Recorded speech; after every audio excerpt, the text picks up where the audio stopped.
बिस्मिल्लाहिर्रहमानिर्रहीम। अल्लाहुम्मा सल्लि अला मुहम्मद व आलि मुहम्मद। तमाम नाज़रीन अस्सलामु अलैकुम व रहमतुल्लाहि व बरकातुहू।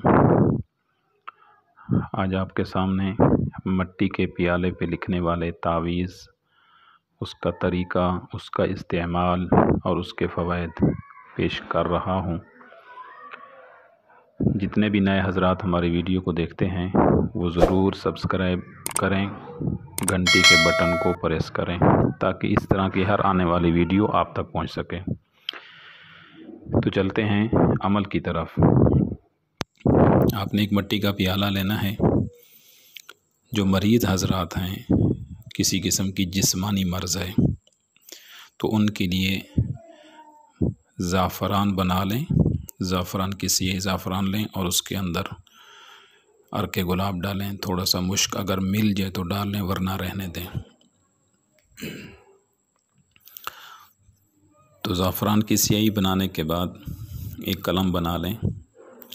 तो उस कलम से उस प्याले के अंदर आपने बिस्मिल्लाहिर्रहमानिर्रहीम अल्हम्दुलिल्लाहि रब्बिल आलमीन पूरी सूरह फातिहा लिख के, तो रात को आपने उसमें थोड़ा सा अर्के गुलाब डाल के रख देना है और सुबह उठ के नहार मुँह 3 बार बिस्मिल्लाह पढ़ें और उस तावीज़ को मुकम्मल प्याले से ख़त्म करके, यानी अर्के गुलाब के साथ उसको धो के उसको पी लें।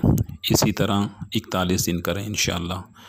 जिस्मानी कोई भी मर्ज़ है, जिस तरह यरक़ान है, शुगर का मसला है, मैदे का मसला है या जिगर का मसला है, तो इंशाअल्लाह ये ख़त्म हो जाएगा।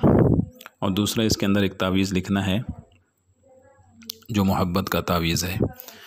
वो आपने काले मार्कर से, जो मोटा काला मार्कर होता है बोर्ड पे लिखने वाला, उसके साथ ये तावीज़ लिख लेना है। जो तावीज़ अभी मैं आपके सामने ये स्क्रीन पे आपको दिखा रहा हूँ, तो इस तावीज़ को यही अल्फाज लिख लेने हैं और इसके नीचे अगर बीवी शोहर के लिए कर रही है तो पहले शोहर का नाम, उसकी वालदा का नाम और बाद में अपना नाम और अपनी वालदा का।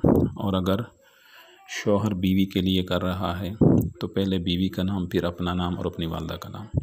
और अगर इसी तरह कहीं भी जायज़ काम के लिए कोई रिश्ता नहीं हो रहा या इसी तरह कोई बंदिश है तो आपने इस तरह यही तावीज़ लिख लें और जिनसे रिश्ता करना चाहते हैं जायज़ तरीके से या किसी को भी अपनी मोहब्बत में लाना चाहते हैं जायज़ तरीके से, तो ये तावीज़ लिखें। और लिखने के बाद रोज़ाना असर की नमाज के बाद मगरिब से पहले आधा घंटा इसको आग के ऊपर जलाना है, यानी प्याले को आग पे रख देना है, गरम करना है। तो ये 7 दिन इसी तरह अमल करना है।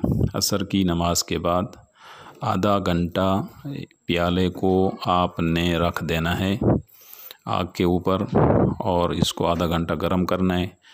7 दिन के बाद इस प्याले को आपने चलते पानी में, नहर या दरिया के अंदर बहा देना है। तो इंशाअल्लाह ताला ये मसला आपका हल हो जाएगा। अस्सलामु अलैकुम व रहमतुल्लाहि व बरकातुहू।